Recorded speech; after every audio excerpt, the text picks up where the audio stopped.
And தோனிக்கும் நேத்துமே வந்து 10வது ஓவர்லயே உள்ள வந்துட்டாரு. 10.2லயே உள்ள ம். வந்துட்டாரு.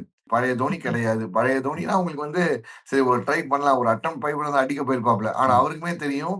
நமக்கு அடுத்து பின்னாடி ஆள் கிடையாது. பின்னாடி ம். அடிக்க ஆளு இல்ல. அப்ப அடங்கி அடிச்சாருன்னா, அப்ப பின்னாடி வந்து ஜட்டுவோ, பிராவோவோ இருந்தாங்க. பிராவோ, ஜட்டு யாரோ ஒருத்தங்க அடிக்கிறதுக்கு ஒரு ஆள் இருந்தாங்க. கீழ வந்து ம். ஹோல்ட் பண்ணி தூக்கி அடிக்கிறதுக்கு ஒரு ஆள் இருந்தாங்க. இப்ப அங்க ஆள் கிடையாது.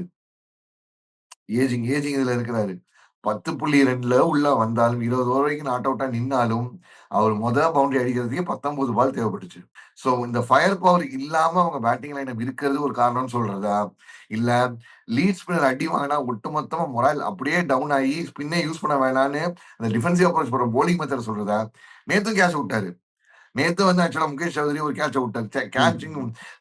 ஃபீல்டிங் வந்து அப்படியே இந்த ராகுல் வந்து அவர் கேட்ச விட்டபோது எனஃப் டேமேஜ் பண்ணிட்டாரு. அந்த 20 60, 62ல தான் அடிச்சு முடிச்சாரு. 77ல அவுட் ஆனாரு. பட் ஆனா ஸ்டில் அந்த 5 ரன் முன்ன பின்ன இருந்திருக்கலாம். அது அது அது ஒண்ணும் பண்ண முடியாது. அந்த 5 ரன் அவரும் இல்லன்னா அடுத்து அசுதோஷோ இல்ல யாரோ வந்து ஸ்டப்ஸ் இன்னும் எக்ஸ்ட்ராவா அடிச்சிருப்பாங்க.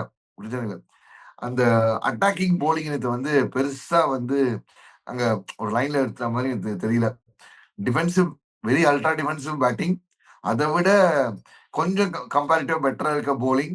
Fielding worst. இதுதான் வந்து சிஎஸ்கேவோட மிகப்பெரிய ப்ராப்ளமா இப்ப இருக்குது சஞ்சய்.